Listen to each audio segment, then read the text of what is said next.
Hi, welcome. My name is NC Lennox, and this is Behind the Music. Wait, oh yeah, that was VH1. Okay, let's start again. Hi, my name is NC Lennox, and this is My Life in the Sunshine. We're in season 2, episode 1. This is behind the scenes of all the writing. Let's go. I want to start with something that I almost cut. I was sitting in someone else's kitchen, dog sitting. I made myself a smoothie, banana, peanut butter, chia seeds, all the ingredients. And then without deciding, I added a heaping teaspoon of cinnamon. And then that smell hit the room and I was gone. I wasn't in that kitchen anymore. I was somewhere where I hadn't let myself go back to in a long time. I almost didn't put that in the scene or in that episode at all. It felt too strange, too close, too much like the kind of thing that only makes sense to the person who lived it. But that's exactly why I kept it, because the thing that feels too close are almost always the things that are most true. If you're here, it's because you already know that. So thanks for being here, and let's get into this episode. Okay, so I'm gonna be honest with you about where I was when I wrote this one because I think it matters. There's a scene in this episode that I have never said out loud to another person, not fully. I've referenced it, I've moved past it in conversation, but I have never sat down and written it in the way it actually happened, which is to say the way it felt from the inside of it. And I didn't know when I sat down to write it that that's what I was about to do. I thought I was writing about a girl in the hallway. I ended up somewhere I wasn't ready to be. That's what this story keeps doing to me. I think I'm in control of it, and then it opens a door that I forgot that I left closed. The When Sam sequence. Yeah, I need to talk about that. I didn't plan to write it. I was writing the lunch scene, Starlet sitting with her friends, and something shifted. She needed to go somewhere, and where she went was to a fictional character from a TV show because there was no real person safe enough to reach for. I remember when I finished writing that scene, I sat back from my laptop and I just sat there because I hadn't known until I wrote it exactly what Starlet was doing or what it cost her. I didn't remember until I put pen to paper. Whew. And then Easton. Child, if you know anything about family and family dynamics, you know that there are people in certain families that carry a type of electricity. You know, that kind that doesn't have a channel or an on or off switch. The kind of person that in an ideal world, if the world had been different, that person would have lit up a room in any stage, anywhere. But instead, writing Easton's exit was one of the hardest things that I've done in this series because the Luke Skywalker moment is funny and then she's gone. And the funny sits right on top of the not funny, and you just have to hold both of them at the same time. I think I held it okay. I hope I held it okay. She is me, or she was me. Here's what I keep telling or asking myself while I was writing Starlet in this episode, where does a girl go to learn to leave her own body? She's not violent. That's not who she is. And yet, she's in a hallway, and then she's somewhere above the hallway watching, and then she's back, and there's a girl on the floor. I didn't want to explain that. That's not good for you as a reader. I wanted to put you inside the not knowing, and I hope that was your experience. The same way Starlet was inside of it. I wanted to have you inside of it with her, because the not knowing is the truth. What I will tell you is this. I know where that comes from, and if you've been reading carefully, you know too. What I find most interesting about Starlet in this episode is what she does after. She doesn't run. She doesn't cry in the bathroom. She opens up her locker, gets her biology textbook, and she goes to class. It's the filing, it's the tucking away. I wanted you to feel how practiced that is, how automatic. And I want you to ask yourself, where did she practice that? So, Samantha Maselli.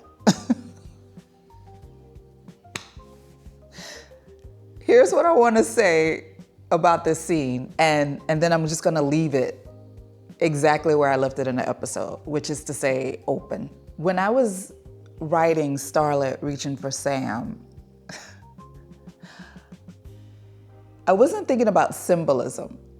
I was thinking about a girl who needed something real to hold on to and only had what the television had given her. And then Sam says the cruelest, true things that are true about the world that existed, things that are wrong about what you should do with that truth. Maybe. I mean, that could be up for interpretation too. I'm not gonna tell you what when Sam is. I want you to sit with what she said. You aren't allowed to feel. You are only allowed to do what is necessary to get what you need and want. I want you to think about whether you've ever given yourself that instruction. I want you to think about where Starlet goes after Sam leaves. And I want you to think about who's walking around on that campus near that lunch tree for the rest of the school year. She's one of those people that thinks really fast, like her mind processes information very quickly, and she doesn't hesitate. The oranges at Kroger. Someone said, why is she so angry? Actually, that wasn't rage. That was love at the speed of reflex. I've been trying to write that for about 30 years. I'm not sure I got it all the way there, but I tried. Being in that store and watching how far she was willing to go to protect me, even when there's no actual real threat. It was a little scary being so young, but at the same time, that level of comfort that surrounded me also gave me a sense of security, maybe a false sense of security. I'm not sure. What do you think? But back to the exit scene, what I kept telling myself when I was writing the exit scene, or rather what I kept asking myself is, what does it feel like to be the smart person in the room who the room isn't built for? She was brilliant. Absolutely brilliant. I don't really answer that in the episode. I just let Easton stand on the sidewalk like she's already free. And then she walks away and Starlet watches her go. Okay, Kylie. Kylie bumps Starlet in the hallway, not by accident. You felt that when you read it, right? It was a test.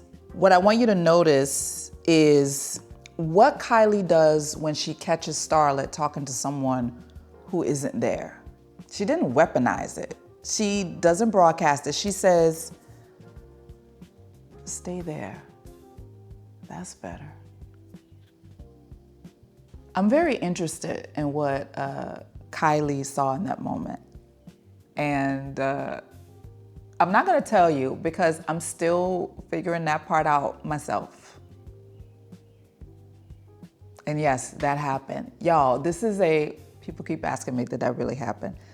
This is a memoir. All of this stuff happened. All I did was change the names to protect the true identity of the people. But yes, everything that I'm writing about happened.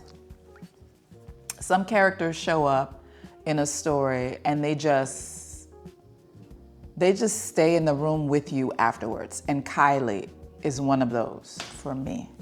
I need to talk about these three because they are easy to read as backdrop. The lunch table, the sleepovers, the Jeopardy games. They're not backdrop. Here's what I kept noticing while I wrote them. What they don't do and what they don't say. They don't perform Starlet's differences back at her. They don't ask to touch her hair, right? They don't make her explain herself. They just include her. Starlet doesn't know what to do with that. She keeps it to herself. Let's see. What did I write? I sat inside of it and tried not to ruin it. Yeah. I wrote that line and then I had to get up from my chair at the desk and walk around for a little while. Because I know that feeling in my body. Okay, this is my favorite part because this is where I get to reward those of you who have been actually paying attention from the beginning. These are the things that I hid in the episode. Some of them will matter later. Some of them are just mine to know as the author, but I'm giving them to you now. The voice.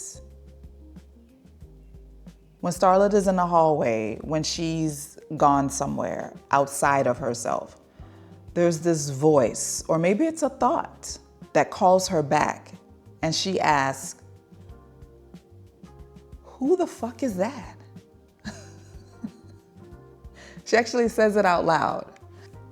I think that being with Easton allowed her or gave her permission to borrow or copy Easton's outward expressiveness. I don't believe that that's Starlet's true nature. So her saying things out loud versus just thinking them and having the thought, I think that's something she's copying from Easton. She doesn't know. And in this episode, I don't answer it. I want you to think about what kind of voice has the frequency to reach a person who has left their own body. What kind of presence that would have to be. That voice or that thought has a name. Hold it. Because it's gonna come up again. Maybe in episode 2, maybe in episode 3, maybe in all the episodes, who knows? The split.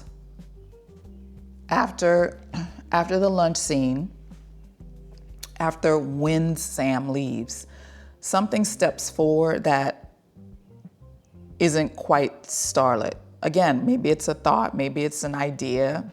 You read about the real her watching from inside while another version of her laughs at the nickname and enjoys the roasting and collects the friendship like it's something she might have to give back. I want you to keep track of who's present in each scene from this point forward because it matters which one which one, which person, which thought, which idea is running the show. The brown paper bag. This one's small. It's supposed to be small. Starlet discovers that you can simply go to the store and buy brown paper bags and put your lunch in them, like the kids do on TV. I want you to feel the distance in that sentence, not the sadness, the distance, the very specific, very particular gap between a life and the image of a life. She names it without, it's not self-pity, almost with amusement. This is everything about how she handles this particular kind of, I'm going to use the word pain. And now you know to look for it as a reader. Every episode I write, I walk away knowing something I didn't know when I sat down to write it. What I walked away knowing this time. Sometimes the most dangerous thing that you can do is survive well. In the next episode, we're moving into the very next scene. Actually, I'm not gonna jump. I'm gonna slow down and really bring you into each decision and each consequence of a decision. And Starlet's going to have new choices and new thoughts and new ideas. And Starlet is gonna get to really spend time breathing with another person who she's had encounters with off the page, but in a different way than before.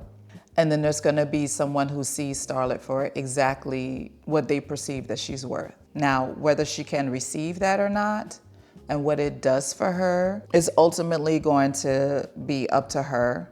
And that's what we're gonna get into. Okay, before I go, I have some questions. Okay, so drop your answers in the comments below.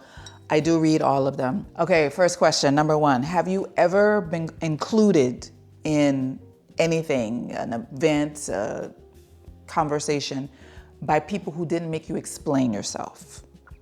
You were just finding yourself waiting for the catch. What did you do with that? When Sam tells Starlet that she isn't allowed to feel, she's only allowed to do what's necessary. And I want to know, have you ever given yourself that same instruction? And what happened because of it? Inquiring minds want to know. Okay, now Easton chose her exit on her own terms. Not everyone understood it. Certainly not Starlet. Have you ever made a move that looked like chaos from the outside and it felt like freedom from the inside? Comment below. This last one's for the firstborn daughters and the kids who had to figure things out the long, hard way. When did you first notice the gap between your actual life and the image of a life that you saw somewhere else? And what did you do with that noticing? Thank you so much for watching. I would love to bring one of you or several of you into this conversation with me. Not just about this story, but about how this story resonated with you and what did it bring up for you. Sort of like a Q&A interview type thing. So that's what I'm building towards. Not someday, but very soon. So if something in this episode moved you, say so in the comments. Tell me what you took away, because at this point or at some point, I'm gonna pick someone and we're gonna have this conversation together on camera. I would love that. And if you would love that too, comment below. So you've been great. Thank you for being a reader. We love readers. But I would love it if you could come into the story and come and sit in the room with me. Thanks so much for being here, and stay tuned for behind the scenes of episode number 2. Subscribe to my Substack. That's where all my published articles are. That's where my Life in the Sunshine lives. So go back, start at season 1, episode 1. There's a lot that you need to catch up on if you're new here. But again, thank you so much for being here, and I will see you next time while I dive deep into episode 2 of season 2 of My Life in the Sunshine. I am NC Lennox, and I will see you next time. Bye. Okay, cut.